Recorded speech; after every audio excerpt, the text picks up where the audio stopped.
ఏంటి పకీర్జీ, ఏం చేశాడు? కారణం ఉంటేనే కొట్టాలా? కోపం ఎక్కడో తెలియని లోపం. ఆల్రెడీ 1 డే అయిపోయింది, అయినా అమ్మాయి నీకు ఐ లవ్ యు చెప్పలేదు. పకీర్జీ, నిన్నే కదా స్టార్ట్ చేశారు, ఇంకో 3-4 రోజులు. ఈ పకీర్ అమ్మాయి కళ్ళలో కళ్ళు పెట్టి చూశాడంటే అమ్మాయి ఐస్ అయిపోవాల్సిందే. అంతే. అమ్మాయి ఎక్కడుంది? పదండి. నువ్వేంట్రా ఫాలో అయిపోతావు? పని చేయరా, ఆడేమో మేకులు కొడతాడు, నువ్వేమో తయారు కట్టి సామాన్ అమ్మాయి పైనుంది పకీర్జీ. ఈ లవ్ మ్యారేజ్లు బాగా కష్టం రా బాబు. అందుకే కదా నేను తెచ్చింది. ఈయన ఎవరు అనుకున్నావు? అవుల్ జవుల్ పకీర్. నమస్తే పకీర్జీ. నమస్తేలు పకీర్జీలు ఎందుకులేమ్మా, కళావకింగ్ మ్యాటర్ చెప్పాడా? ఫుల్గా చెప్పాడండి. ఏం చెప్పాడు? నేను బయటికి తీసుకురావాలంటే పెద్ద ఫైట్ ఊహించుకున్నాను, కానీ టైంకి భలే దొరికాడు. అక్కరా అన్నాడా? అయ్యో అలా అనలేదండి. నువ్వు కవరింగ్ లేవుకమ్మా, వాడి నోటితోల నాకు తెలీదా? అయ్యో అలా అనకండి, మా మధ్యన హనుమంతుడు లాంటి వారు. ఇప్పుడు రామాయణం ఎందుకులేమ్మా, కింద రావణాసుడికి దొరకకుండా ఉంటే చాలు. అసలు మ్యాటర్ ఏంటంటే ఏముందండి, మీరు తాయెత్తులు మేకులు అని ఏదో హడావుడి చేస్తుంటారు. రేపు మధ్యాహ్నం టైం కల్లా నేను నరేంద్రని లవ్ చేస్తున్నట్టు నాటకం ఆడాలి, అంతే కదా? నేను చేసుకుంటాను కదా. ఒక్క రోజులో ఎంత తేడా, నీతో పోల్చుకుంటే మే ఏడా. సరే నీ పనిలో ఉండు, నాది నేను ఏక్ నిరంజన్ పూరి జగన్నాథ్. వచ్చేసారు. అహంతో ప్రేమించిన దాన్ని ఇహంతో లొంగ తీసుకోవాలి. ఇహమా అంటే మనిషిని కాకుండా తన మనసుని లొంగ తీసుకోవాలి. అందుకు ఆమె కురులు కావాలి. కురులంటే ఏంటి పకీర్జీ? కురులంటే ఆమె జుట్టురా బద్మాష్. దగ్గర నువ్వు కదా కాట్రే, నువ్వు ఆమె కాలి కింద మట్టి కావాలి, ఆమె వేసుకున్న గుడ్డ ముక్క కావాలి, అది స్వయంగా నువ్వే తీసుకురా, ఆమెకు తెలియకుండా. జుంబరబర జుంషరాబి. ఇంకా చూస్తావేంటనా? పకీర్ గారు చెప్పలేరుగా, ముందా పని చూడు.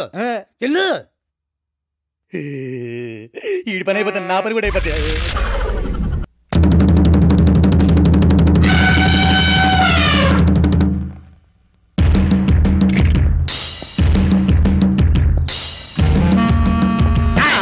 నానెవడో తెలుసా? తెలీదు సార్. ఏంది బే, సైట్ ఉండదా? నా పనిలో 200 గజాలు ఉంది సార్. అబే చూపు, ఆ సైట్ కాదు బే, చూపు సైట్. అసలు చూపేలే. సైట్ ఎక్కడ ఉంటుంది సార్? నేను పుట్టుగుడ్డు. అరే చెయ్యి.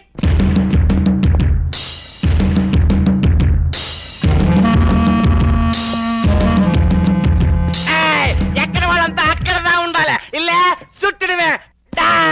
నానెవడో తెలుసా? నువ్వెవరో నీకే తెలియనప్పుడు మాకెలా తెలుసు? నానెవరో నాకెందుకు తెలియదు. గంధపు చెక్కల స్మగ్లర్ వీరప్పన్. వీరప్పన్ అయితే కర్ణాటక వల్ల ఉండాలి కానీ ఇక్కడేం పని? లొకేషన్ బోర్ కొట్టినది, అందుకని ఫ్రెష్ గా ఉంటుందని ఆంధ్రాకి వచ్చినాను. సంజయ్ సంజయ్ టైట్ గా జూమ్ ఫార్వర్డ్ చెయ్యి.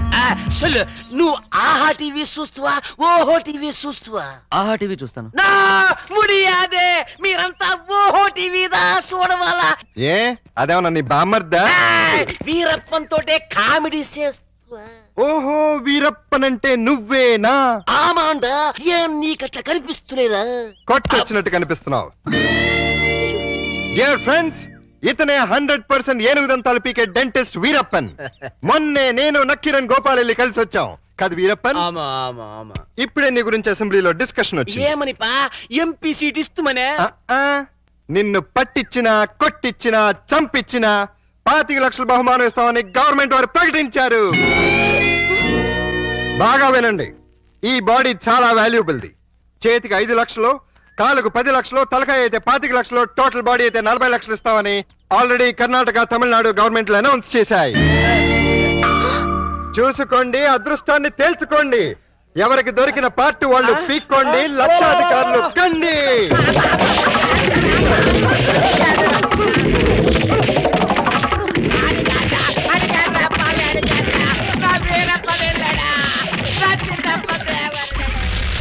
డాక్టర్ కాబట్టి స్కూటర్ లో తీసుకెళ్లారు, కాంపౌండర్ కాబట్టి కాలు నడకన వెళ్ళమన్నారు.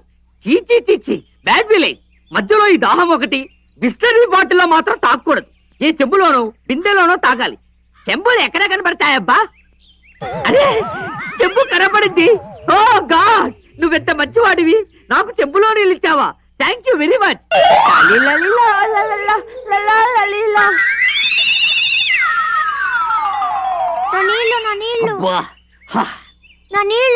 నీళ్లు కావాలా? దాహం వేస్తుందా? కాదు, నేను కడుక్కున్న నీళ్లు తాగేశావు. నువ్వు కడుక్కునే నీళ్ళ అంటే నువ్వు ఎందుకో వాడే నీళ్లు నేను తాగానా? అయ్యో భగవంతుడా, ఇప్పుడే కదా నువ్వు మంచివాడు అన్నాను, అంతలోనే ఇంత మోసమా? అయ్యా, కడుక్కునే నీళ్లు తాగానే. రాకురా, నువ్వు రాకురా. అబ్బో, అదే వచ్చేస్తున్నాడు. ఒరే, నీళ్లు తాగేశాను. ఒక పని చెయ్యి, దీంతో తుడుచుకో, ఫారిన్ స్టైల్. థాంక్స్.